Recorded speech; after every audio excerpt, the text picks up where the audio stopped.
નમસ્કાર વિદ્યાર્થી મિત્રો, 29 એપ્રિલ 2026ના ડેઇલી કરંટ અફેરમાં આપનું હાર્દિક સ્વાગત છે. તો મિત્રો, છેલ્લે સુધી જોડાયેલા રહેજો જેથી કરીને આપનો એક પણ ટોપિક મિસ ન થઈ જાય.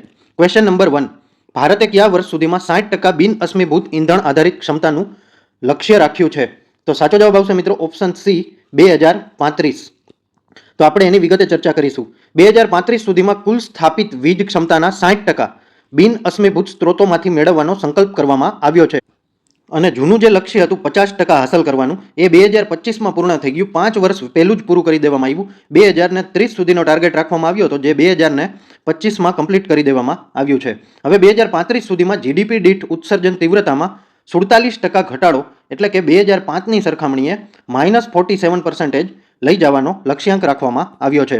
હવે ભારતના પર્યાવરણીય લક્ષ્યો અને સિદ્ધિઓની વાત કરીએ તો કાર્બન સિંક 2035 સુધીમાં વન અને વૃક્ષોના આવરણ દ્વારા 3.5 થી 4 અબજ ટન વધારાનું કાર્બન સિંક ઊભું કરવાનું લક્ષ્ય છે.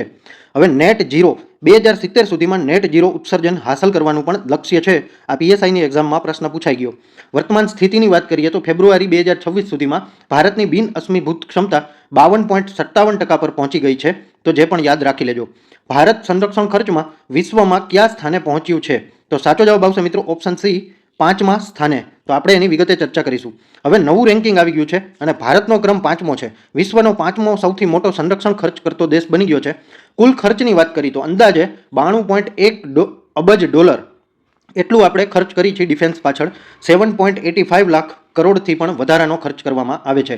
હવે ખર્ચમાં વધારાની વાત કરી તો પાછલા વર્ષની સરખામણીએ સંરક્ષણ બજેટમાં વધારો કરી દેવામાં આવ્યો છે અને આ વધારો 8.9% કરવામાં આવ્યો છે. તો આ ટકાવારી યાદ રાખી લેજો.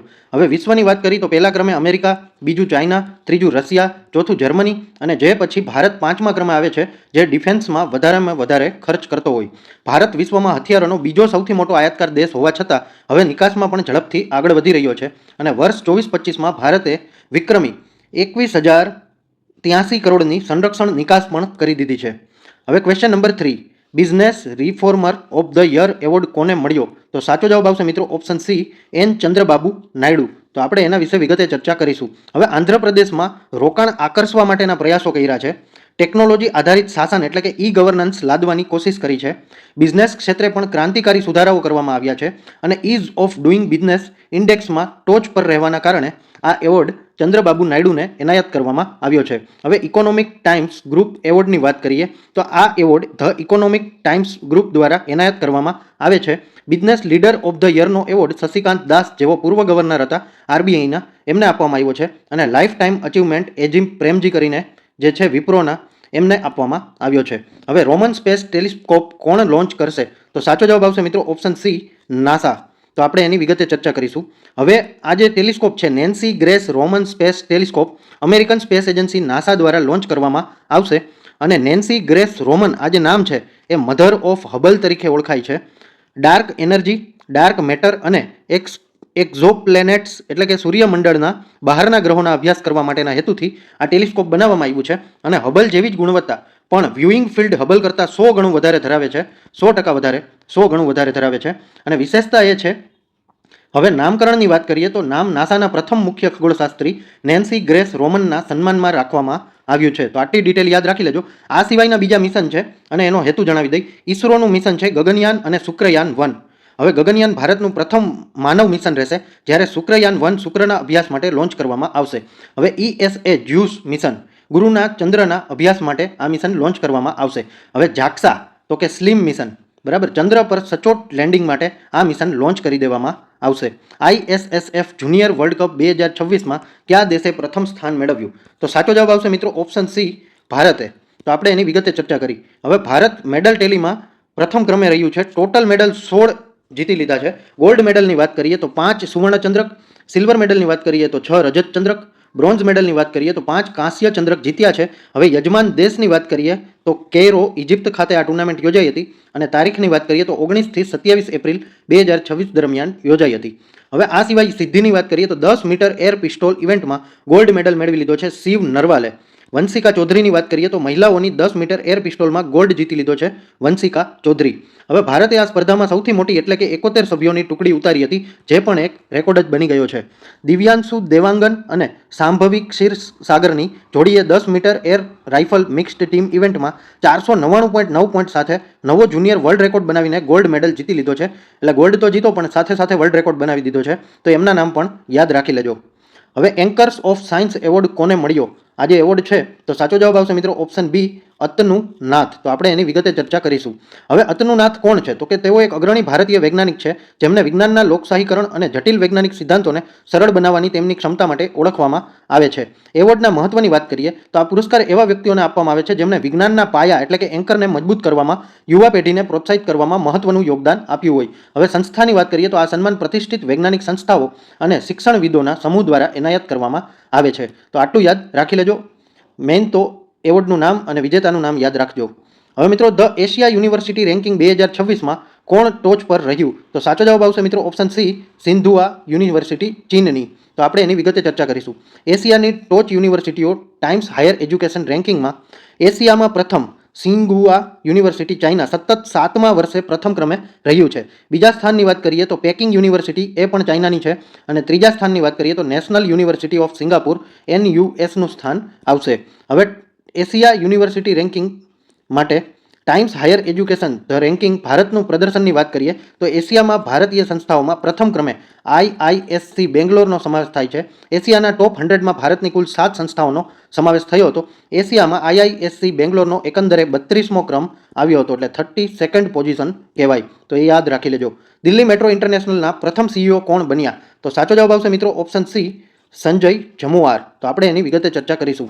હવે નિમણૂકની વાત કરીએ તો એપ્રિલ 2026માં સંજય જમુઆરને DMILના પ્રથમ CEO બનાવવામાં આવ્યા છે. હવે સંજય જમુઆર કોણ છે? તો કે તેઓ વર્ષ 1998માં દિલ્હી મેટ્રોના પ્રથમ ઓપરેશન્સ અને મેન્ટેનન્સ O&M કર્મચારી હતા. હેતુની વાત કરીએ તો DMILની સ્થાપના ભારત અને વિદેશમાં મેટ્રો પ્રોજેક્ટ્સનું સંચાલન અને પરામર્શ કરવા માટે કરવામાં આવી છે. હવે દિલ્હી મેટ્રો રેલ કોર્પોરેશનના મહત્વના તથ્યો વિશે જાણીશું. તો કે વિકાસ કુમાર તેઓ હાલમાં DMRCના મેનેજિંગ ડાયરેક્ટર MD છે. મેટ્રો મેન ઓફ ઇન્ડિયા તરીકે શ્રીધરનને ભારતના મેટ્રોમેન તરીકે ઓળખવામાં આવે છે, જેઓ DMRCના પ્રથમ MD હતા. હવે પ્રથમ મેટ્રોની વાત કરીએ તો ભારતમાં સૌથી પહેલી મેટ્રો સેવા 1984માં કલકત્તામાં શરૂ થઈ હતી. અને ડ્રાઈવરલેસ મેટ્રોની વાત કરીએ તો ભારતની પ્રથમ ડ્રાઈવર વિનાની મેટ્રો ટ્રેનનું ઉદ્ઘાટન દિલ્હી મેટ્રોની મેજેન્ટા લાઇન પર કરવામાં આવ્યું હતું. તો આટલા ફેક્ટ્સ યાદ રાખી લેજો. હવે મશરૂમ મિશન આશરે 13,000 કરોડ રૂપિયાનું કયા રાજ્યએ શરૂ કર્યું છે? તો સાચો જવાબ આવશે મિત્રો ઓપ્શન સી, આંધ્રપ્રદેશ. તો આપણે એના વિશે વિગતે ચર્ચા કરીશું. હવે આંધ્રપ્રદેશે મશરૂમ ઉત્પાદનમાં ભારતનું અગ્રણી રાજ્ય બનાવવાના મુખ્ય લક્ષ્યથી આ મિશન ચાલુ કરાયું છે. હાલમાં બિહાર સૌથી મોટું ઉત્પાદક રાજ્ય છે. હવે વાર્ષિક લક્ષ્ય રાખી દીધો છે 67,500 ટન મશરૂમનું ઉત્પાદન કરવું, જ્યારે બિહાર અત્યારે 45,000 ટનનું ઉત્પાદન કરે છે. રોકાણ અને સબસિડીની વાત કરીએ તો કુલ રોકાણ 13,000 કરોડનું કરવામાં આવ્યું છે. સબસિડી 40% આપવામાં આવશે. 5,184 કરોડ રૂપિયાની સહાય કરવામાં આવશે. કેન્દ્ર અને રાજ્ય સરકારની સંયુક્તપણે સહાય રહેશે. રોજગારી અને જાતોની વાત કરીએ તો 1.62 લાખ નવા એકમો ગ્રામીણ સ્વરોજગારી ઉત્પન્ન થવાની શક્યતા છે. અને આ જે મશરૂમની અલગ અલગ જાતો હોય છે, બટન મશરૂમ, મિસ્કી મશરૂમ, પેડિસ્ટ્રો મશરૂમ, તો આ પણ યાદ રાખી લેજો. હવે હિમાચલ પ્રદેશનું સોલન છે તેને ભારતના મશરૂમ સિટી તરીકે પણ ઓળખવામાં આવે છે. અને વર્તમાન સ્થિતિ હાલમાં મશરૂમ ઉત્પાદનમાં બિહાર દેશમાં પ્રથમ ક્રમે છે, એ પણ યાદ રાખી લેજો. ક્વેશ્ચન નંબર 10, આંતરરાષ્ટ્રીય નૃત્ય દિવસ ક્યારે ઉજવવામાં આવે છે? તો સાચો જવાબ આવશે મિત્રો ઓપ્શન સી, 29 એપ્રિલના રોજ ઉજવવામાં આવે છે. તો આપણે એના વિશે વિગતે ચર્ચા કરીશું. હવે દર વર્ષે 29 એપ્રિલના રોજ ઉજવવામાં આવે છે. યુનેસ્કોની સહયોગી સંસ્થા ઇન્ટરનેશનલ થિયેટર ઇન્સ્ટિટ્યૂટ ITI દ્વારા ઉજવવામાં આવે છે. આ દિવસની ઉજવણી વર્ષ 1982થી શરૂ કરવામાં આવી હતી. 1982થી નૃત્યની કળાને પ્રોત્સાહન આપવા અને દુનિયાભરમાં તેની જાગૃતિ લાવવાના ઉદ્દેશ્યથી આ દિવસ યોજવામાં આવે છે. આ દિવસ આધુનિક બેલે નૃત્યના સર્જક જીન જ્યોર્જ નોવેરે ના જન્મદિવસની યાદીમાં ઉજવવામાં આવે છે. તો એમનું નામ પણ યાદ રાખી લેજો. હવે ભારતીય શાસ્ત્રીય નૃત્ય લગભગ 8 શાસ્ત્રીય નૃત્ય છે અને નૃત્યના દેવ ભગવાન શિવને માનવામાં આવે છે, નટરાજ સ્વરૂપને. તાજેતરના જીકે મુજબ ગુજરાતના જે ગરબા છે યુનેસ્કો દ્વારા અમૂર્ત સાંસ્કૃતિક વારસા તરીકે જાહેર કરવામાં આવ્યા છે. તો આટલું ચોક્કસપણે યાદ રાખી લેજો. હવે જો મિત્રો આ વિડીયો જોવાથી તમારા જનરલ નોલેજમાં અને ડેઇલી કરંટ અફેરમાં વધારો થયો હોય તો આ વિડીયોને એક લાઇક અચૂકથી આપી દેજો. તમે કઈ એક્ઝામની તૈયારી કરી રહ્યા છો એ કમેન્ટ કરી અને જરૂરથી જણાવજો. તમારા મિત્ર જો કોઈ એક્ઝામની તૈયારી કરતા હોય તો એના વિડીયો શેર કરવાનું ભૂલતા નહીં. અને જો નવા આવ્યા હોય તો આ ચેનલને સબસ્ક્રાઇબ કરી લેજો અને બેલ આઇકન પણ દબાવી લેજો, જેથી કરીને આવનારી એક પણ અપડેટ આપનાથી મિસ ન થઈ જાય. ધન્યવાદ.